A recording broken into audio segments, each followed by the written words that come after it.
Atsaucoties uz Eiropas Savienības pamattiesību aģentūras aicinājumu, FRA, mēs īstenojām pētījumu, ko mums lūdzu saukt par bāzlīniju pētījumu, kur mēs skatījāmies aktuālo situāciju Latvijā uz to brīdi pavasarī no 23. gada februāra līdz maijam par to, kā tiek piemērota harta un kāds ir stiprināšanas potenciāls, lai šo hartu vairāk izmantotu.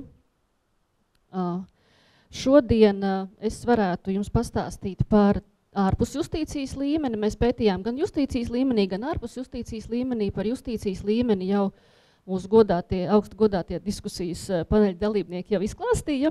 Un paldies par sniegto informāciju, ko mēs apkopojam pētījumā, kas ir pieejams visiem mūsu mājaslapā.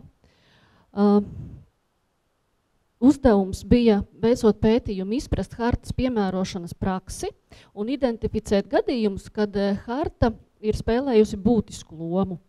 Un hartas nepiemērošanas gadījumā mēs vēlējāmies noskaidrot, kas tam ir par iemeslu.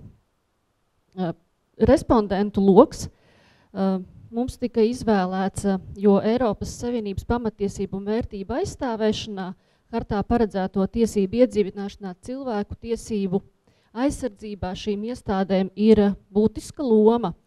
Tiesu varu tātad es neanalizēšu šodien, bija likumdevējs ar tā padotajām iestādēm, struktūrvienībām ar juridisko komisiju, cilvēktiesību sabiedrisko lietu komisiju, kas viņi kopīgi sniedza vienu atbildi mums.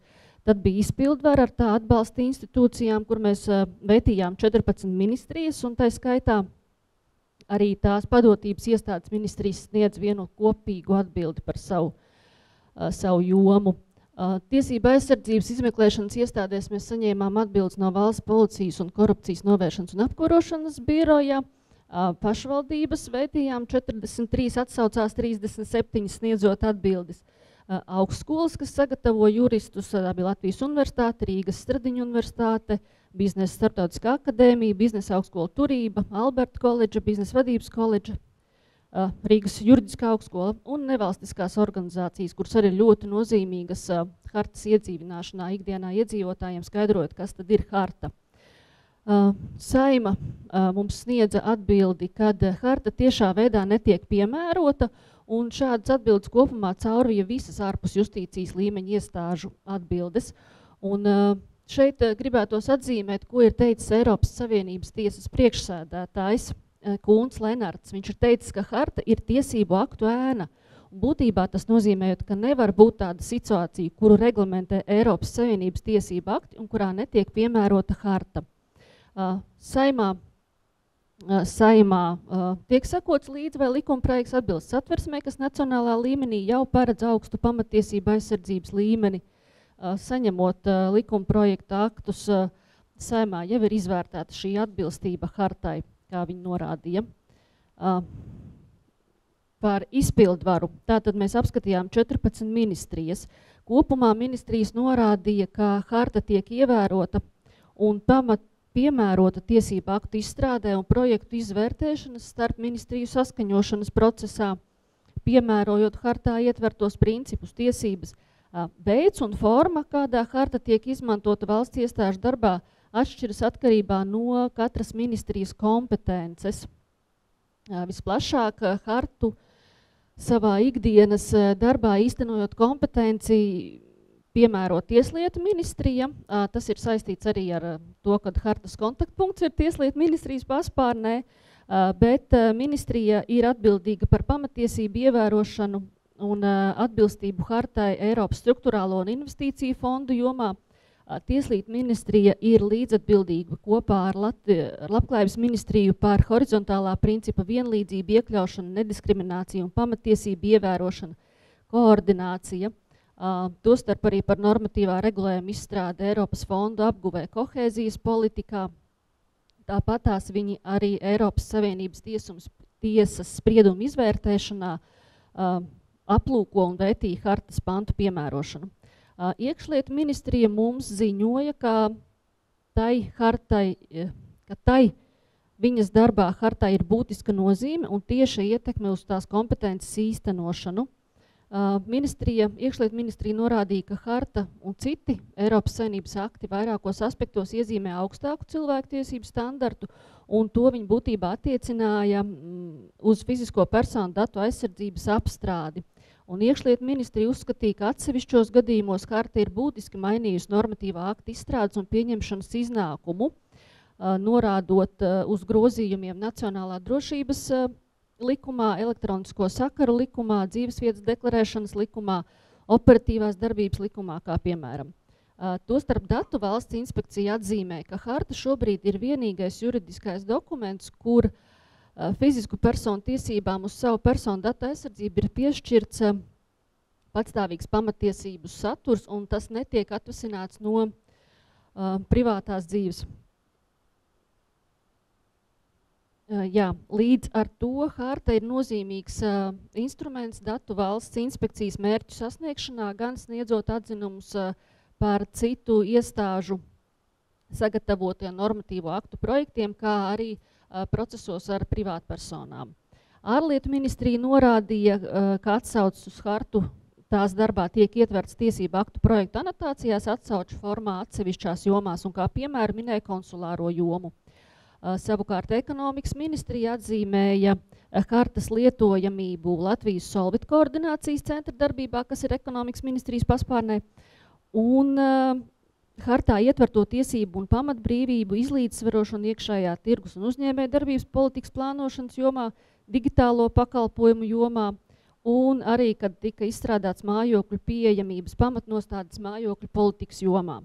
Aizsardzības ministrija atzīmēja, atsaucoties uz hartas 51. panta 1. daļu, ka dalību valstu kompetencē ir valsts aizsardzība, un šeit viņi hartu nepielieto. Un harta ir piemērojama uz dalību valstīm tikai tad, kad tā, kā mēs jau zinām, īsteno Eiropas Savienības tiesību aktus. Aizsardzības ministrija līdzīgi kā varam, Kīm, kultūras ministrija, veselības ministrija mums norādīja, ka hartas principi ir ietverti nacionālajos un citos starptautiskos tiesību aktos, un tādējādi a priori tiek ņemti vērā viņu funkciju izpildē. Satiksmes ministrija no savā pārziņā esošajām jomām izcēla autopārvadājumu jomu, kur pielieto hartā ietvertās tiesības principus, īpaši izceļot atsevišķus hartas pantus, izstrādājot Eiropas Savienības līmeņa normatīvos aktus un ieviešot tos mūsu normatīvos aktos. Sekojoši par hartas kontaktpunktu es vairs nekavēšos, un ir izstāstīts daudzreiz vairāk nekā mēs uzzinājām pētījumu ietveros, līdz ar to paldies par stāstījumu un ka kļūsiet redzamāki. Tas arī bija viens no mūsu vēlējumiem pētījumā. Attiecīgi par pašvaldībām un hartu lietojamību. Pašvaldības skaidroja, ka viņas ikdienas darbā viņu nepiemēro, jo hartā ietvertie tiesības un principi ir ļoti labi ietverti mūsu nacionālajā regulējumā, kuru pašvaldības piemēro. Pašvaldības tātad balstās uz nacionālajiem tiesību aktiem, un bija interesanti, ka pašvaldības norādīja, ka viņas uzskata, ka harta vairāk ir piemērojama tiesvedībās nekā ikdienas saziņā ar iedzīvotājiem izpildot savas funkcijas. Kā būtisks un nozīmīgs spēlētājs ir pilsoniskās sabiedrības organizācijas, jo viņas ar saviem tiesību aizstāvjiem arī ļoti veicina iedzīvotāju informētību par savām tiesībām, kas ir paredzētas hartā. Pētījumā mēs saņēmām viedokli no Latvijas Brīvo arotbiedrības savienības, kura padalījās ar savu pieredzi, kā piemēro savā darbā hartu. Tieši, protams, viņi teica, ka nepiemēro, bet viņi to atsauču veidā izmanto sniedzot dažādus komentārus kā darba likumam, arotbiedrību likumam un citām publikācijām. Tā viens no arī ļoti nozīmīgiem spēlētājiem hartas iedzīvināšanā, kas nozīmē informēšanā un hartas skaidrošanā, ir akadēmiskā vide. Augstskolas mums skaidroja, ka viņas hartas iedzīvina akadēmiskās brīvības īstenošanā, personāla politikā, bet, protams, kā pats nozīmīgākais hartas iedzīvināšanas veids augstskolu darbībā ir studiju darbos mācību spēku un studējošo pētniecības darbos un publikācijās. Un, protams, studiju programmas, kurās tiek skaidrota un mācīta harta jaunajiem juristiem, lai varētu hartas mantojumu tālāk ikdienas dzīvē cilvēkiem aiznest. Lūk, secinājumi. Kopumā esmu īsumā pārskrējusi pāri visam pētījumam.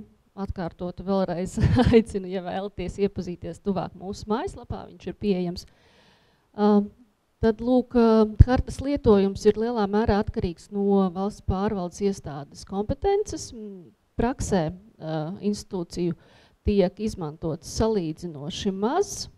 Lielākoties atsauces ir sniegtas deklaratīvi, ja tādas ir sniegtas. Un pētījumā gūtā informācija par iestāžu praksi mums nesniedz pārliecinošas labās prakses piemērus, kurus mēs varētu hartas lomas stiprināšanā jau definēt. Kā stiprināšanas pasākumus varētu norādīt būtiski divus galvenos virzienus – izglītošana un informēšana visos līmeņos caur iestāžu darbiniekiem, kas tālāk aiznes šo informāciju tālāk līdz ikvienam Latvijas iedzīvotājam. Tā kā, jā, paldies!